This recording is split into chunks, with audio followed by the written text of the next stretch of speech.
찬미 예수님, 바닥 긴 신부 조명현 마테오입니다. 오늘은 제18과 치유의 성사예요. 치유의 성사 하면 딱 생각나는 게 고의 성사, 그 다음 병자 성사라고 생각을 하실 겁니다. 오늘 이 부분에 대해서 함께 이야기 나눠보도록 해요. 먼저 복음 말씀 하나 읽겠습니다. 루카복음 15장 11절에서 24절의 말씀이에요. 예수님께서 말씀하셨다. 어떤 사람에게 아들이 둘이 있었다. 그런데 작은 아들이 아버지 재산 가운데서 저에게 돌아올 몫을 주십시오 하고 아버지에게 말하였다. 그래서 아버지는 아들들에게 가산을 나누어 주었다. 며칠 뒤에 작은 아들은 자기 것을 모두 챙겨서 먼 고장으로 떠났다.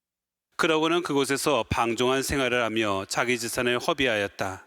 모든 것을 탕진하였을 즈음 그 고장에 심한 기근이 들어 그가 곤궁에 허덕이기 시작하였다. 그래서 그 고장 주민을 찾아가서 매달렸다. 그 주민은 그를 자기 소유의 들로 보내어 돼지를 치게 하였다.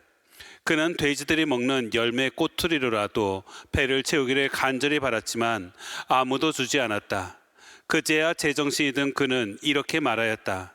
내 아버지의 그 많은 품팔이꾼들은 먹을 것이 남아도는데 나는 여기에서 굶어 죽는구나. 일어나 아버지께 가서 이렇게 말씀드려야지. 아버지, 제가 하늘과 아버지께 죄를 지었습니다. 저는 아버지의 아들이라고 불릴 자격이 없습니다. 저를 아버지의 품팔이꾼 가운데 하나로 삼아 주십시오. 그리하여 그는 일어나 아버지에게로 갔다. 그가 아직도 멀리 떨어져 있을 때에 아버지가 그를 보고 가엾은 마음이 들었다. 그리고 달려가 아들의 목을 껴안고 입을 맞추었다. 아들이 아버지에게 말하였다. 아버지, 제가 하늘과 아버지께 죄를 지었습니다. 저는 아버지의 아들이라고 불릴 자격이 없습니다. 그러나 아버지는 종들에게 일렀다. 어서 가장 좋은 옷을 가져다 입히고 손에 반지를 끼우고 발에 신발을 신겨 주어라.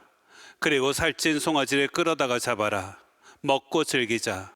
나의 이 아들은 죽었다가 다시 살아났고 내가 잃었다가 도로 찾았다.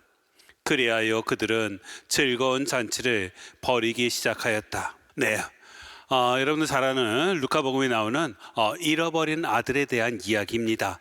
여기서 보면은 굉장히 인자한 아버지의 모습, 아버지의 사랑을 우리는 엿볼 수가 있습니다. 그래서 하느님의 사랑을 기억할 때 항상 이 성경 말씀을 인용하곤 합니다. 그런데 이 성경 말씀 딱 읽으면은 좀 이상한 점 없습니까? 예를 한번 들어볼게요. 여러분 자녀가 어느 지역에 나가 살아요. 나가 살았는데 쫄딱 망했대요. 그리고 굉장히 힘든 생활을 한대요. 그러면 여러분 어떻게 하시겠어요? 데리고 와요? 아니면 고생 좀 더 해야 돼? 그래야 정신이 차리지 하면서 가만 놔두겠습니까? 데리고 오겠죠. 그 자녀가 나한테 올 때까지 기다리지 않아요. 그죠? 우리는 분명히 어렵고 힘든다면은 내가 먼저 찾아갈 거예요. 그런데 지금 읽어드린 이 잃어버린 아들의 비유 말씀을 보면은 아버지가 찾아가요, 안 찾아가요? 안 찾아가요. 바로 여기서 중요한 사실이 하나 있어요. 하느님께서는 알아서 용서해 주시지 않는다는 거예요. 우리가 찾아가야 합니다.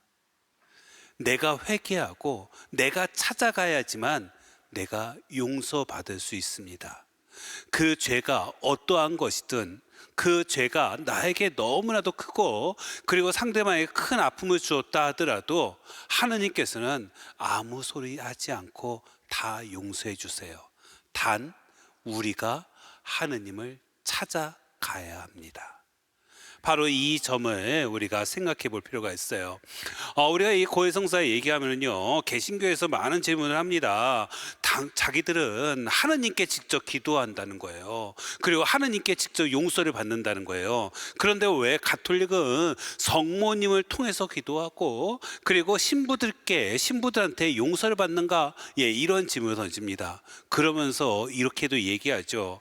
자기들은 직거래 하는데 왜 여기는 중간거래 하냐고. 맞습니까? 직거래가 더 좋을까요? 네, 그래요. 사실은 예수님께서 하셨던 그 말씀 때문에 그렇습니다. 바로 예수님께서 하셨던 그 말씀 때문에 우리는 직거래가 아니라 중간거래를 합니다. 예, 하지만은 이 안에는 커다란 사랑이 묻어 있고 이 사랑을 통해서 우리가 많은 은총과 그리고 이 세상 안에서의 풍요로움을 맛볼 수가 있는 것 같아요. 예, 그래서 이 우리가 고해성사 이거 상당히 어려워하는 성사이긴 합니다. 그래서 고해에서 들어가는 거 제일 싫다라고도 말씀하신 분도 계세요. 예, 그런데 여러분들 성 아우스팅 성인이 아주 유명한 책을 하나 낸 게 있어요. 뭐냐면 고백록입니다. 예, 고백록. 예, 굉장히 방탕한 생활을 하다가 나중에 어머니 모니카의 그 기도를 통해서 회개를 하죠. 예, 그리고 하느님께 나아가서 이제 나중에 바로 주님의 커다란 일꾼이 됩니다.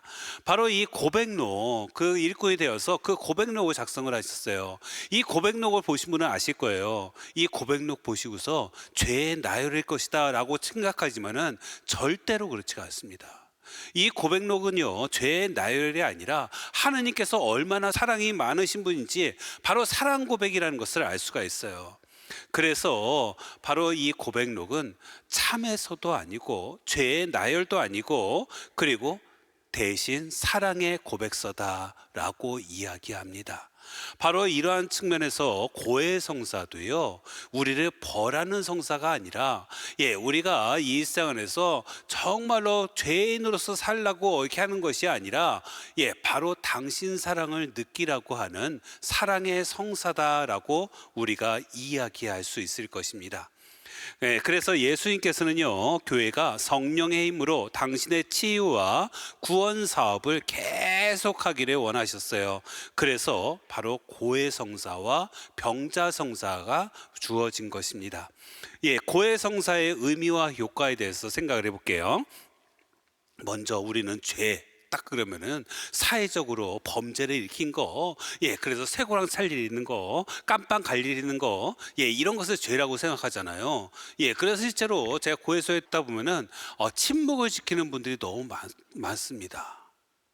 예, 그래가지고서 죄 고백하세요. 그러면은 예, 하시는 말씀이 있어요. 뭐라고 말할까요? 죄 안 졌어요. 라고 말씀하십니다. 네, 이런 분들은 어떤 분들이냐면은 우리가 소위 깜빵갈예, 예, 사회적으로 무리를 일으키는 예, 예, 그런 것들, 그렇게 법을 어긴 행동들을 죄라고 생각하시는 거예요. 예, 근데 우리 가톨릭 안에서 죄는요 다른 의미가 있습니다. 뭐냐면은 근본적으로 하느님과 맺는 친교를 잃어버리는 거, 이게 죄예요. 예, 삶의 기준을 하느님께 두지 않고 자기 생각과 눈앞에 이익에 두어서 하느님과 단절된 상태, 이것을 죄라고 말을 합니다. 그래서 이것은 사실은 예, 계속해서 죄가 확장된다는 것을 알 수가 있습니다. 예, 여러분들 어떤 분이요 사기꾼한테 사기를 당했어요. 그러면 어때요? 예, 굉장히 괴롭고 힘들죠. 예, 그런데 이 사기꾼은요, 나한테만 그 사기를 친 게 아니라 다른 사람한테도 사기를 치면서 사회 전체를 혼란스럽게 만들더라는 거예요. 그래서 1대1이 아니라 죄라는 것은 끊임없이 확장된다는 것을 알 수 있습니다. 그래서 나 혼자만의 피해가 아니라 모든 공동체의 피해를 줄 수 있는 거, 예, 이것이 죄라는 거예요.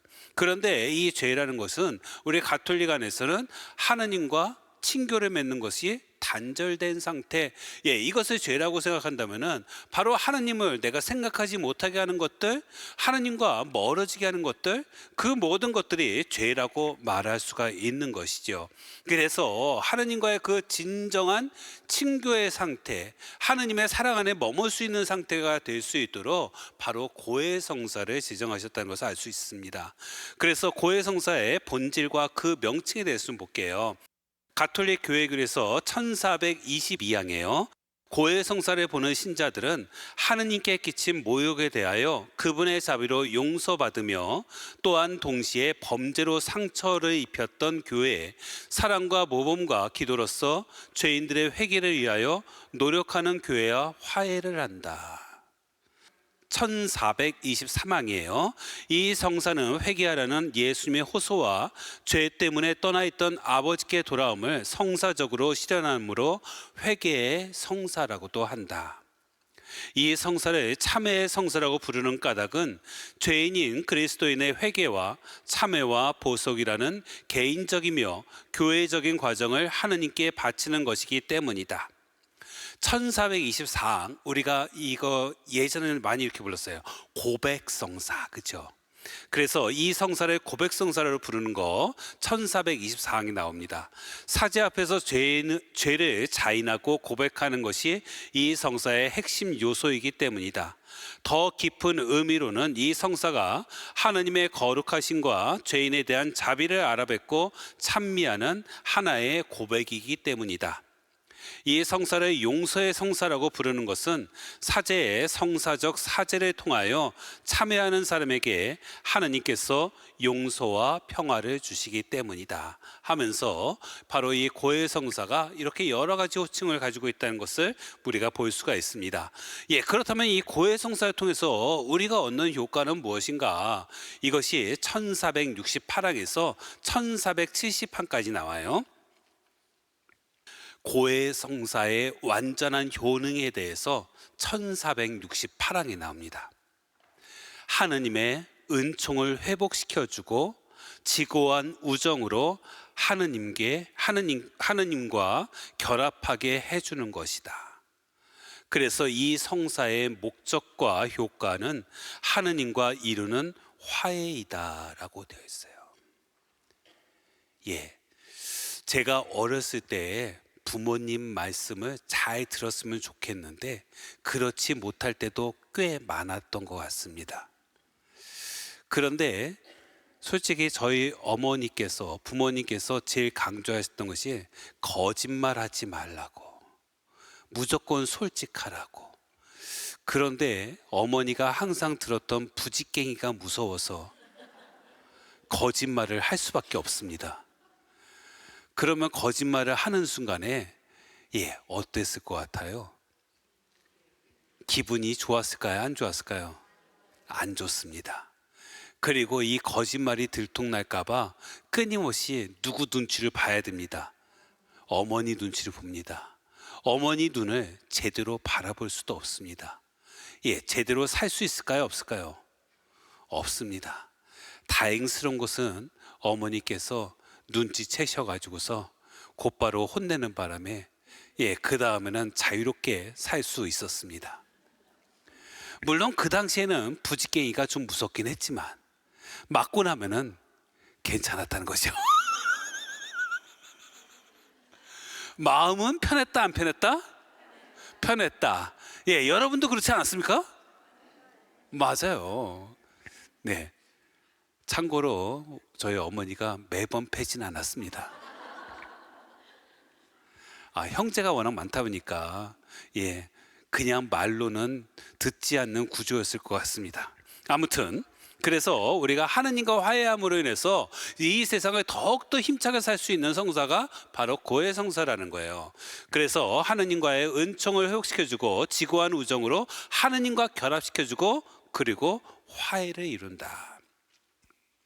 1469항에서는요, 이 성사는 우리를 교회와 화해시켜준다.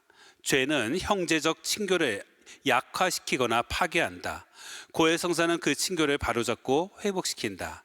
이러한 의미에서 고해 성사는 교회와 친교를 회복하는 그 사람만을 치유하는 것이 아니라 그 지체가 지은 죄 때문에 손상을 입은 교회의 생명을 되살리는 효과도 있다.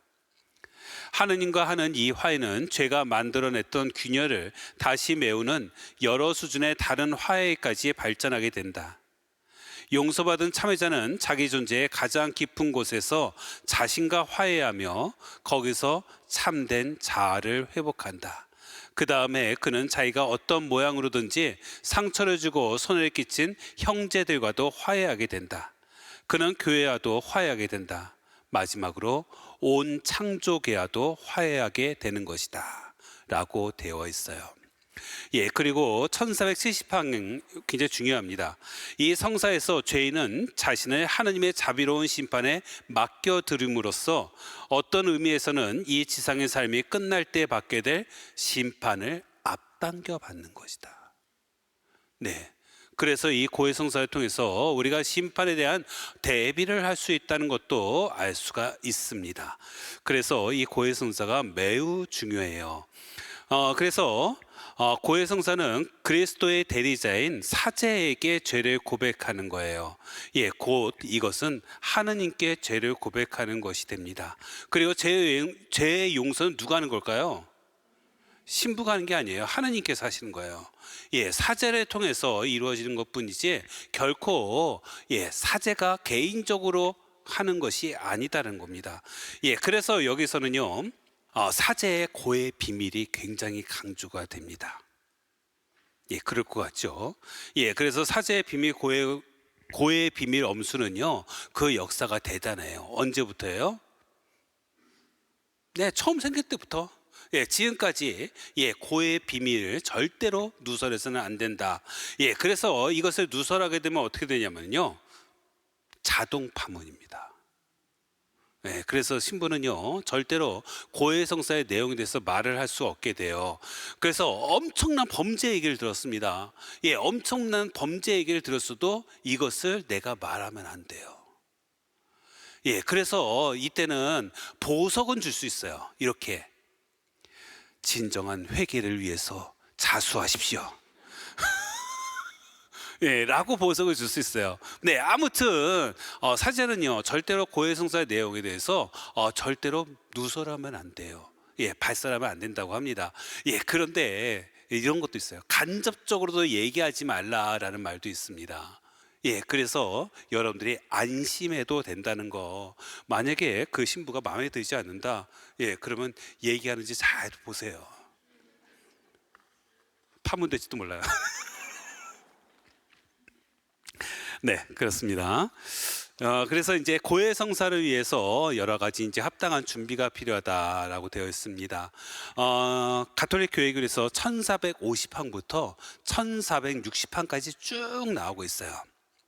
그래서 여기에 뭐가 있냐면은 세 가지 행위가 주어지고 사제로 이루어진다고 되어 있습니다. 그렇다면 고백자의 행위가 어떤 것인지를 알 수가 있죠. 첫 번째가 뭐냐면은 뉘우침입니다. 통해. 지은 죄를 하나님 계명에 비추어서 성찰하는 거, 철저하게 성찰하는 거, 이것을 통해라고 말할 수 있는 것 같아요. 제가 올 초에 있었던 얘기예요. 올 초에 우리 수녀님께서 저한테 그러는 거예요. 신부님 그 고해성사를 잘 주셨나 봐요. 딱 그러는 거예요. 그래서 무슨 소린가 했더니만 그날이 새 영세자들의 고해 받는 날이었어요. 그래서 고해성사를 이렇게 제가 줬는데 그 신자분들이 고해성사 잘 받은 것 같다고 수녀님께서 그러시는 거예요. 그래서 제가 왜요? 그랬더니만 글쎄 나오시면서 다 우시더라고요. 딱 그러는 거예요. 울면 잘 준 걸까요? 내가 그 안에서 때렸을까요? 혼냈을까요? 저는 그때는 미사 전이었기 때문에 많은 분할을 할 수도 없었어요. 그리고 혼낸 적도 한 번도 없어요. 그런데도 불구하고 다들 나오시면서 우셨다는 거예요. 물론 그 안에서도 많이 우셨어요. 근데 나가서도 막 우셨어요. 왜 울었을까요? 그분이 잘 준비했기 때문에 그런 것이 아닐까 싶어요. 바로 진심으로 통회하고 진심으로 뉘우침이 있었기 때문에 잘 준비했고요. 그 안에서 하느님의 사랑을 느꼈기 때문에 저절로 눈물이 나왔던 것이죠. 바로 이것은요 저한테도 큰 영향을 미치게 됩니다. 이렇게 진심으로 다해서 고해하시는 분들의 그 고해를 듣다면은 저도 많이 반성되고요. 그리고 저 역시도 많은 감동을 받게 돼요. 그러면서 저도 더 열심히 살겠다는 결심을 하게 돼요. 바로 고해 성사를 통해서 은총이 주어진다 그랬어요. 고백자뿐만 아니라 이 고해를 듣는 신부에게도 은총이 주어지는 것이구나 라는 것을 깨달을 수가 있어요. 그래서 우리가 이 고해 성사는 바로 은총의 성사다라고도 말할 수 있는 것 같습니다. 네, 우리가 죄를 지음으로써 자신을 더럽히고 하느님의 영광과 교회 공동체 친교에 손상을 입힌 거, 그리고 이웃에게 피해를 끼쳤음을 아프게 뉘우치는 거, 그리고 다시는 이러한 죄를 되풀이하지 않겠다는 굳은 결심이 있어야 돼요. 사실 우리 이런 거 있잖아요. 똑같은 죄가 계속 반복되는 경우 있지 않습니까? 이런 분들 종종 계시거든요. 저한테 상담식으로 합니다. 신부님, 저 이거는 매번 고해성사 볼 때마다 항상 레파토리가 똑같습니다. 이거는요 제가 도저히 고칠 수가 없는 겁니다. 따라서 이거는 제가 아예 고해서 죄 목록에서 빼면 안 될까요? 그리고 자기는 이 죄를 고칠 자신도 없다고 말씀하세요. 어때요? 매번 똑같은데, 이 사실 다시는 그 죄를 짓지 않겠다는 결심을 하는 게 통이잖아요. 그런데 매번 똑같은 죄를 반복한다면은 고해성사 볼 필요가 없을까요? 아니라는 거예요. 세상은요 완벽한 사람이 하나도 없습니다. 그리고 고해성사는 나의 완벽함을 확인받는 그런 도장 찍는 게 아니에요. 그래서 이 고해성사는 어쩌면은 내가 그 부족함을 인정하는 거. 그래서 아픈 사람이 치유받는 병원이라고 할 수 있습니다. 그래서 다시 넘어진다 하더라도, 똑같은 죄를 반복하더라도 고해성사는 유효하다라고 말할 수가 있어요. 그래서 반복되는 죄일수록 성사 은총의 힘을 얻기 위해서 더 많이 노력해야 된다고 우리 교회는 이야기하고 있어요. 그래서 하나님을 모든 것 위에 사랑하는 마음에서 나오는 완전한 통회가 필요하다고 합니다. 이 완전한 통회를 통해서 소재, 자그마한 죄는 다 용서받습니다. 그리고 그 속히 고해성사를 받겠다는 굳은 결심을 통해서 죽을 죄도 용서받을 수 있는 것이 완전한 통회라고 말합니다. 그리고 또 이런 것도 있어요. 통회를 하는데 벌이 무서워서 하는 통회 있어요. 어렸을 때 제 모습, 그 부지깽이 무서워서 했던 그 모습, 그런 것은 뭐냐면은 불완전한 통회라는 거예요. 하느님을 사랑해서 그 사랑의 마음 때문에 내가 완전한 통회를 하느냐, 아니면 그 벌 자체가 무서워서 하는 그 불완전한 통회를 하느냐. 그래서 이 불완전한 통회는 대죄는 용서받지 못한다고 합니다. 하지만은 고해성사를 통해서 용서받을 수 있도록 준비를 시킨다는 거예요. 그리고 이제 두 번째가 통회가 이루어지면 그다음 뭘 한다? 고백을 합니다. 그래서 사제에게 구체적으로 죄를 고백해야 된다고 말을 하죠. 사실 우리 가톨릭 신자분들이 고해성사 볼 때 제일 많이 하는 고백이 남의 죄. 쟤 때문에 제가 이렇게 됐어요 라는 남의 죄 많고요. 그런데 그보다 더 많은 죄가 뭐냐면 이밖에 알아내지 못한 죄. 그래요. 이 고해성사는요 사실 우리가 잘 생각해 봐야 됩니다. 사실 이 고해성사는요 나의 죄를 고백하는 거고, 나와 하느님과의 관계인 거예요. 나와 하느님과의 그 친교의 관계를 우리가 다시 원상복귀시는 화해의 성사인 것입니다. 그런데 종종 이런 분들 계시거든요. 제가 고해소 안에 있다 보면은 혼자 이야기하신 분 계세요. 혼자서 중얼중얼 막 그러십니다. 무슨 말인지 하나도 안 들려요. 그래가지고 잘 안 들려요, 좀 크게 얘기해 주세요, 딱 그럽니다. 그래도 중얼중얼 그럽니다. 그래가다가 이제 나가십니다.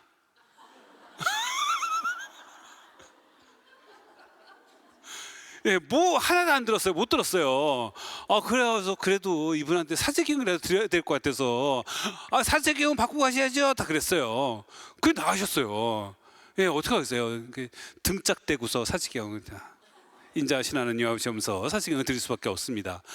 또 이런 분도 계십니다. 혼자 중얼중얼 막 그러세요. 그래서 제가 아니 하나도 안 들려요, 제가 들을 수 있도록 얘기해 주셔야죠. 그래서 했더니만 죄 지었습니다, 딱 그러는 거예요.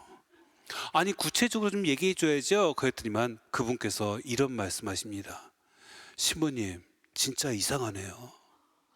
왜 이렇게 남의 사생활에 관심이 많으세요?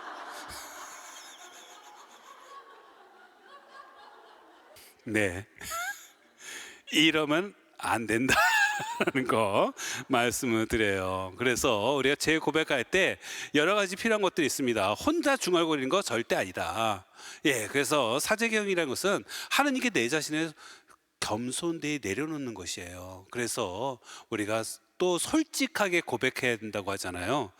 제가 이 어느 피정을 진행하시는 신부님께서 하신 그 책을 보게 되었어요. 그 책에서 이런 내용이 있더라고요. 한번 읽어드릴게요. 고해성사 하러 갈 때는 망신당할 준비를 해야 합니다. 왜냐하면 많은 사람이 고해할 때 자신이 성인이라도 되는 것처럼 말하기 때문입니다.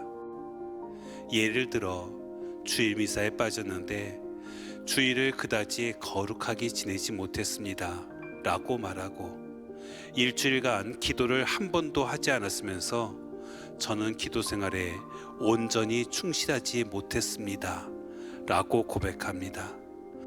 다른 누구와 대판 싸우고서는 형제들에게 자비를 더 베풀어야 한다고 생각했는데 아직 부족합니다 라는 식입니다. 거짓된 고백을 하고 사제경을 받으면 과연 주님께 용서를 받은 것이라고 할 수 있을까요? 여기에 혹시 교만이라는 죄가 덧붙여지지는 않을까요? 솔직하게 자기 죄를 고백한 게 아니잖아요. 요 죄만 들으면 어떤 것 같아요? 정말 잘 살고 있는 사람 같지 않습니까? 잘 살고 있는데 조금 부족한 거, 그런 거 같지 않습니까? 이런 걸 뭐라고 한다? 모고해라고 합니다. 모고해. 하느님을 모독한다는 의미예요. 그래서 모고해에 우리가 정말 주의해야 될 거예요. 그 다음에 이제 고백이 끝났습니다. 고백이 끝나면 이제 하는 게 뭐다? 보석이 주어집니다. 사제가 정해주는 보석을 또 행해야 되겠죠.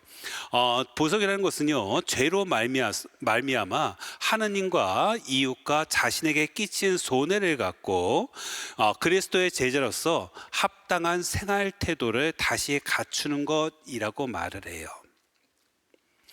그래서 사실 보석을 행하지 않아도요, 죄는 용서되는 거예요. 왜냐하면 사제가 사제경을 주잖아요. 사제경을 통해서 죄의 용서가 이루어집니다. 그런데 죄의 결과로 생긴 폐해들, 영적 건강을 회복하는 거, 그리고 중대한 계명에 대해서 다시 한번 하나님께 나아갈 수 있는 그런 마음가짐을 가질 수 있도록 하는 것이 바로 보석을 이행하는 것이다 라고 말할 수가 있습니다. 그래서 보석을 까먹고 안 했거나, 그리고 보석을 아예 못했거나, 이때도 죄의 용서는 이루어진다는 거. 그리고 이 보석이라는 것은 잠벌이라고 있어요. 우리가 죄의 용서는 이루어지지만 우리들의 벌이, 그 죄로 통한 그 벌이 남아 있다고 하지요. 그래서 이 잠벌을 기어 갚고요, 그리고 다시 죄를 짓지 않겠다는 결심을 다지는 행위가 바로 보석이라고 말할 수가 있습니다. 하지만 보석을 고의로 무시하게 되면 어떻게 되느냐? 이것은 태만의 죄입니다. 이것도 태만의 죄이기 때문에 즉시 우리가 보석을 행하는 것이 좋아요. 그리고 또 이런 경우 있습니다. 도저히 즉시 하기 힘든 보석도 있어요. 그래서 이것은 도저히 할 수가 없을 것 같다라고 하면은 다음 고해 때 보석을 못했다는 것을 이야기하시고 다른 보석으로 받을 수도 있다는 거 말씀을 드려요. 뭐 예를 들면 이런 거예요. 이번 판공 때 대림 기간 동안에 평임이사 다 참석하세요, 딱 그랬어요. 참석할 수 있겠죠. 그런데 너무 아파가지고 참석 못했어요. 그럼 보석을 못한 거잖아요. 그럼 어떻게 해요? 다시 내년에? 바로 이런 것들입니다. 그래서 사실 보석은요, 오랜 기간 동안 행할 수 있는 건 주지 않습니다. 빠른 시간 내에 보석을 행할 수 있도록 사제들이 이끌고 있고요. 그리고 여러분들이 정말로 못했을 경우에는 다음 고회 때 얘기하시고 보석을 바꾸시면 되겠어요. 네, 그리고요, 이제 일상에서 빚어지는 작은 죄를 우리가 소재라고 말합니다. 이 소재는요, 고해성사를 통해서도 지어질 수 있겠지만은 양심성찰을 통해서 지어집니다. 그리고 참회의 기도로서 하느님께 용서받을 수 있어요. 참회의 기도 우리 미사 때 이루어지잖아요. 미사를 통해서 소재는 다 사죄가 된다라는 거. 하지만 십계명을 거스르는 죄, 그리고 이런 것 같은 죽을 죄, 대죄를 지었을 때에는 반드시 고해성사를 봐야 된다는 거예요.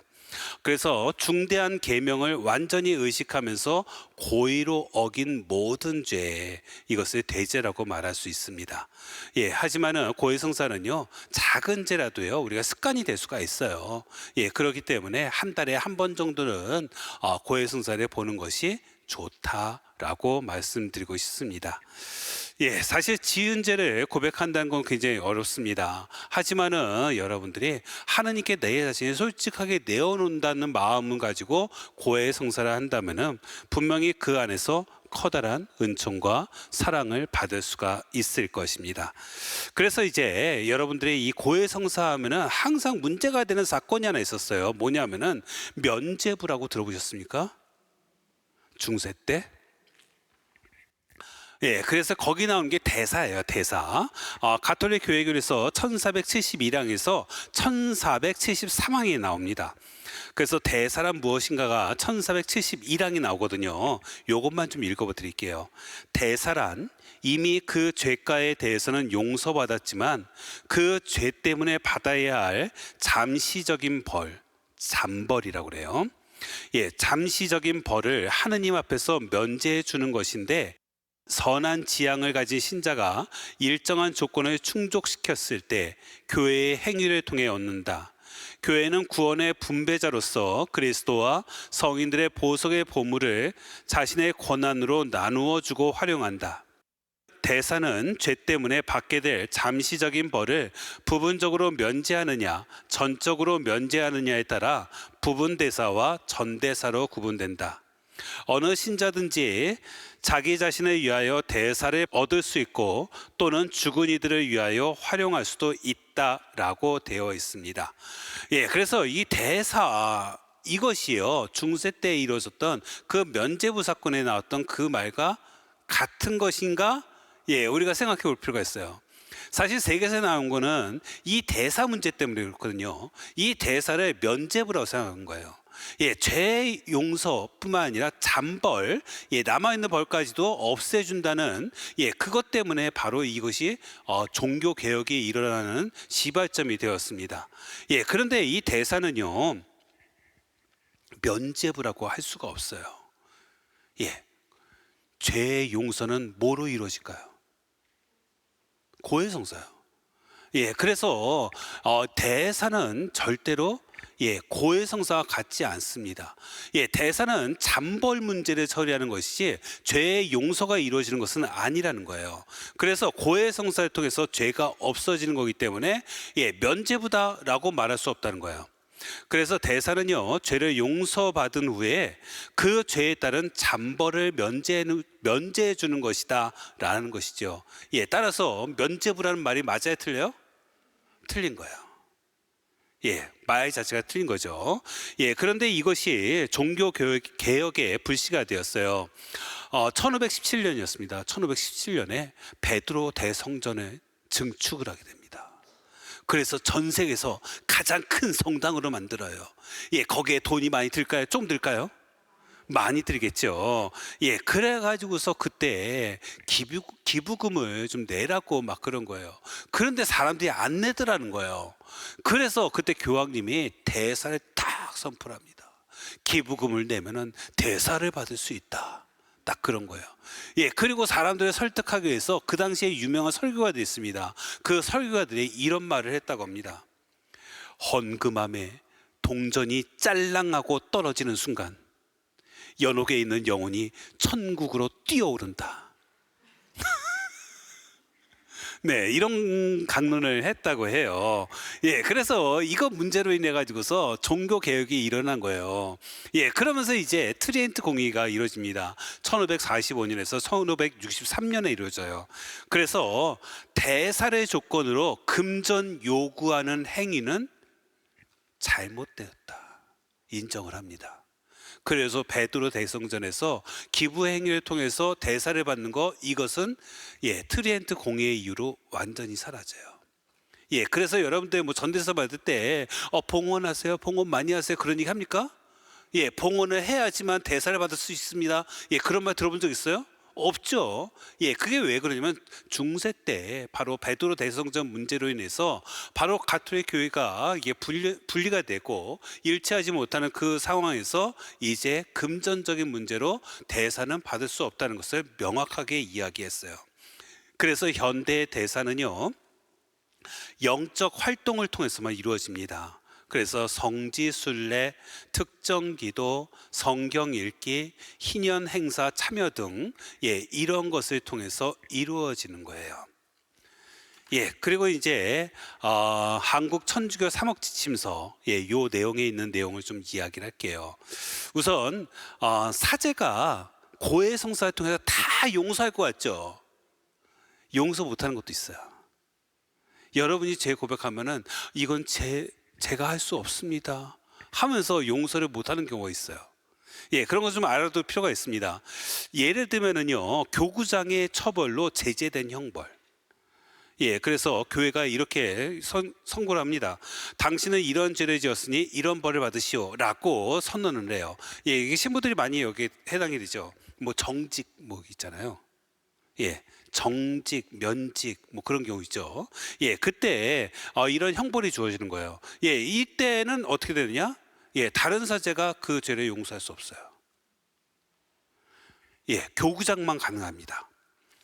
그리고 지역 교회법에 의한 자동 처벌의 형벌 있습니다. 이게 뭐 완전하진 않지만은 좀 비슷한 거는 한국에서는 나주 문제, 나주의 그 성모상 문제 있잖아요. 이것이 거기에 가서 뭐 이렇게 신앙생활을 하면 자동 파문된다는 거 있잖아요. 이게 광주 대교구에서 있지만은 이게 어떻게 보면은 전체 보편교회로 펼쳐졌기 때문에 좀 다른 문제긴 합니다. 아무튼 이런 지역교회법에 의한 자동 처벌의 형벌, 이것도 사제가 다른 사제가 사죄할 수 없어요. 그리고 사도자의 사면이 유보된 자동 처벌의 파문 제재가 있어요. 교황님만 용서할 수 있어요. 주교님도 용서할 수 없어요. 주교님도 사해 줄 수 없는 것들이 있어요. 뭐냐면 첫 번째가 성체 모독죄. 그래서 그 코로나 그 팬데믹 때 그 성체 모독 문제로 인해서 큰 문제가 있었잖아요. 그래야 성체를 태우고 막 하는 게 있었어요. 거기다 낙서하고. 그러면 어떻게 되느냐면은 자동 파문입니다. 이 사람이 나중에 교회에 오고 싶어도 고해소에서 저는 성체를 태웠습니다, 성체를 모독했습니다 라고 하면은 이건 제가 사할 수 있는 권한이 아닙니다 라고 말할 수밖에 없어요. 그래서 성체 모독죄. 그래서 저 각 곳에 있을 때도 어떤 분이 성체를 가지고 가가지고서 SNS에 올렸더라고요. 그 자기가 이렇게 했는데 아무 문제 없더라. 알고 보니까 인천 교군의 어느 본당 신자였어요. 이런 경우 자동 파문인 거예요. 교황님밖에 못 풉니다. 그리고 두 번째, 교황님께 폭력을 행사한 거. 교황님 때리면 이걸 교황님만 용서가 가능합니다. 지금이야 그렇지 않지만은 예전에는 암살이 좀 있었어요. 그래서 요한 바오로 2세 교황님께서도 암살을 당했잖아요. 이렇게 교황님께 피격을 하는 경우 이 죄는 용서받지 못해요. 교황님만 용서하실 수 있습니다. 근데 바오로 2세 교황님께서 용서하신 걸로 알고 있어요. 그리고 성범죄, 공범죄에 대한 사죄가 있어요. 이게 뭐냐면은 사제가 간음을 했어요. 예, 그래서 사제가 그 간음 상대가 있을 거 아니에요. 그 간음 상대를 자기가 용서를 해줘요. 이게 안 된다는 거야. 네. 그리고 교황의 위임장 없는 주교 축성, 예, 이것도 용서가 안 되는 죄고요. 그 다음에 고의 비밀에 직접 누설이라고 적혀 있습니다. 네, 그래서 이런 것들 있고요. 그리고 또 우리가 고해성사에서 좀 여러 가지 좀 물어볼 수 있는 것이 뭐냐면은, 장애인들, 특히 말할 수 없는 사람들은 고해 어떻게 하느냐라고 말씀하세요. 예, 글로 써도 되고요. 아니면 손짓 발짓 해도 됩니다. 예, 이렇게도 사제가 된다는 거 말씀을 드리고요. 그리고 공동 참회를 굉장히 강조를 합니다. 예, 같이 공동적으로 같이 참회 예식을 하는 것을 굉장히 교회는 권장을 해요. 예, 하지만은 반드시 이것은 개별적으로 해야 되는 것이 있습니다. 뭐냐면 고백, 사죄, 이거는 개별적으로 해야 됩니다. 그래서 공동 참회 예식은 있지만은 공동 고백 없습니다. 그리고 공동 사죄 없습니다. 예, 모 본당에 있었잖아요. 예, 사실 그것은 교회에서 금지하는 거예요. 예, 공동 사죄가 이루어지는 순간도 있어요. 필요한 순간이 있습니다. 언제냐면은 교회법에 정확하게 적시가 돼 있어요. 전시에, 전쟁 중에, 아니면 천재지변이 일어났을 때, 그리고 많은 사람이 동시에 죽을 위험이 있을 때는 공동 사죄가 가능합니다. 하지만 그렇지 않을 때는 무조건 개별적으로 이루어져야 된다고 교회법에, 그리고 한국 사목지침서에도 명확하게 적혀 있어요. 그래서 이 정도 우리가 고해성사에 대해서 생각했으면 좋겠고요. 예, 그 다음에 이제 병자성사 넘어갈게요. 병자성사의 의미와 효과에 대해서는 1499항에 나옵니다. 정의가 이렇게 나와요. 병자들의 거룩한 도유와 사제들의 기도로 온 교회는 순환하시고 영광을 받으신 주님께 병자들을 맡겨드리며 그들의 병고를 덜어주시고 낫게 하여 주시도록 간청하는 한편, 병자들도 자기 자신을 그리스도의 고난과 죽음에 자유로이 결합시켜 하느님 백성의 선익에 기여하도록 권고한다 라고 되어 있어요. 예전에는요, 병자성사를 종부성사라고도 얘기했습니다. 그래서 마지막으로 돌아가시기 전에 마지막으로 받는 성사, 예, 그래서 종부성사라고 말을 했어요. 하지만 제2차 바티칸 공의회 이후로 이 병자성사를 자주 받아야 된다라고 말을 해요. 그래서 예, 병자성사는요, 단 이례적으로 받는 성사가 아니라 여러 번 받아도 아무런 문제가 없는 성사다. 예, 그리고 종부성사는 아니다라는 것을 이야기합니다. 그래서 병자는요, 사실은 일상생활과 격리될 수밖에 없고요. 그래서 외롭고 쓸쓸하고요. 그리고 죽음에 대한 공포와 불안이 있을 수밖에 없습니다. 예, 그래서 그리스도의 순환과 죽음, 부활에 동참해서 그리스도인답게 병고를 이겨내고 위로와 용기를 얻으며 치유의 은혜를 간구하는 성사, 이게 병자성사인 거예요. 그리고 영원한 생명으로 나아갈 수 있다는 더 큰 희망으로 내 마음의 평화를 누릴 수 있게끔 하는 성사가 병자성사입니다. 그래서 병자성사 예시 여러 가지가 이렇게 나와 있는데 1517항에서 1519항까지 이렇게 나와 있습니다. 네, 그래서 1517항에는요, 그리스도 파스카 성사로서 성체는 언제나 지상 순례길의 마지막 성사, 영원한 생명으로 건너가기 위한 노자 성사가 되어야 한다라는 구절이 있습니다.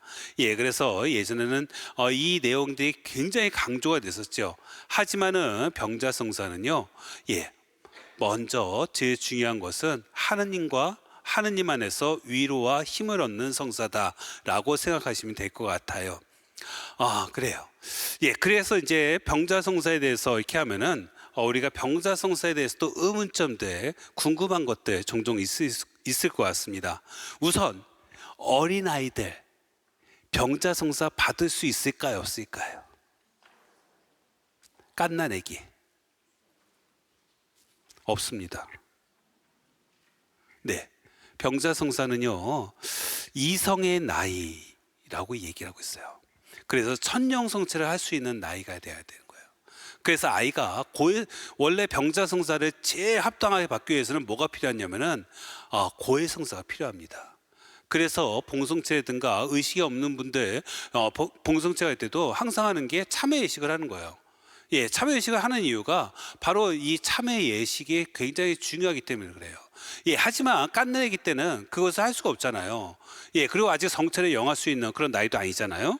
예, 그렇기 때문에 유아에게는 성사 대신에 축복 기도를 바칩니다. 네, 그리고 환자가 의식이 없을 때 병자성사 줄 수 있을까 없을까요? 의식이 없어요. 예, 줄 수 있습니다.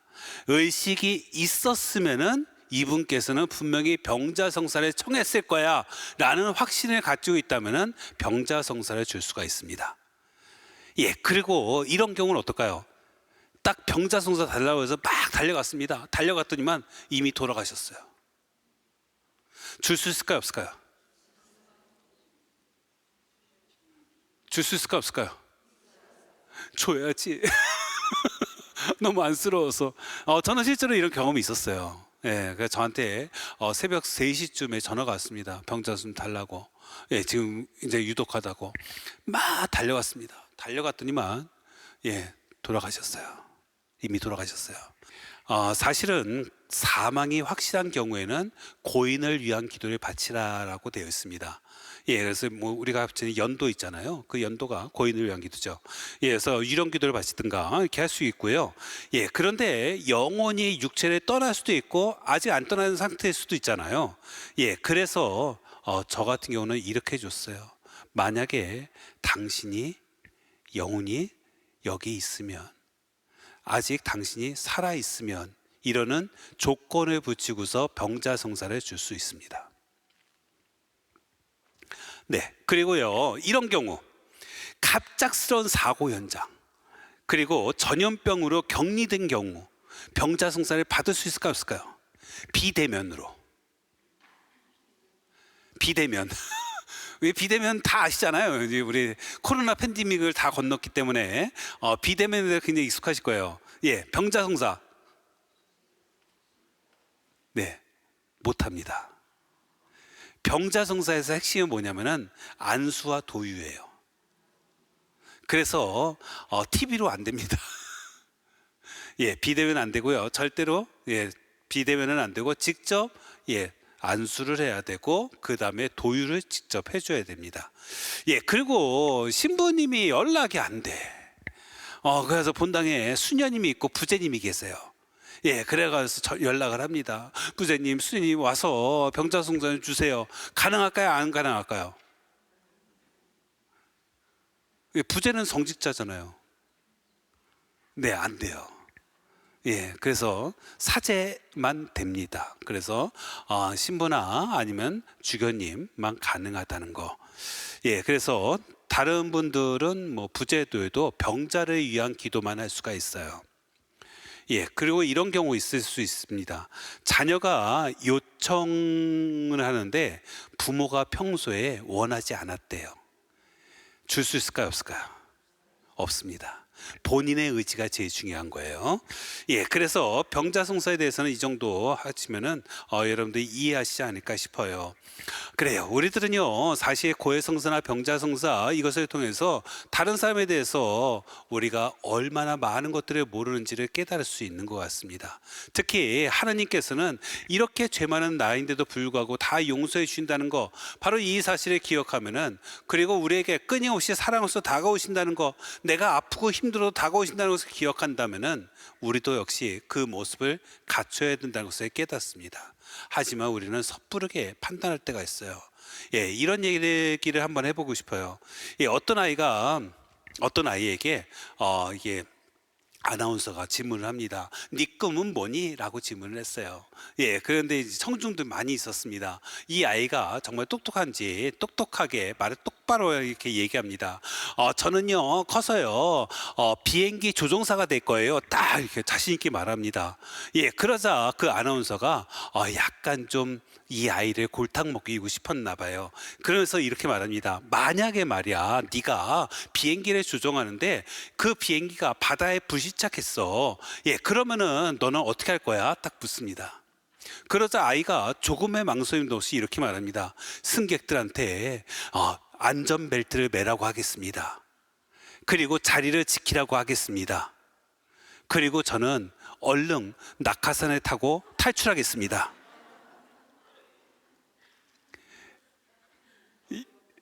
예, 어떻게 생각하세요? 예, 사람들이 다 여러분 반응과 비슷했습니다. 예, 다 웃기도 하고요. 아유, 요즘 아이들 다 그렇지 뭐 자기밖에 몰라 하면서 얘기를 합니다. 예, 그리고 혀를 차는 사람도 꽤 많았어요. 그런데 이 아이가 눈물을 막 흘리는 거예요. 그러면서 그 모습을 봤던 아나운서가 다시 묻습니다. 아니, 왜 사람들한테는 안전벨트 매고 그 자리 지키라고 하고 너는 낙하산 타고 탈출하려는 거야? 그랬더니만 이 아이가 말합니다. 사람들 구할 연료를 가져와야 되잖아요. 예, 이 아이가 탈출하는 이유는 사람들을 살리기 위한 탈출이었던 거예요. 그런데 사람들은 이 아이만 나쁘다고 라고 말을 했던 거죠. 예, 바로 이렇게 우리를 쉽게 판단할 수 있습니다. 하지만 하느님은 절대 우리를 쉽게 판단하지 않으세요. 바로 하느님의 이 모습을 기억하면서 우리도 언제나 사랑으로서 나의 이웃들에게 다가설 수 있는 주님의 멋진 신앙인이 되었으면 좋겠습니다. 감사합니다.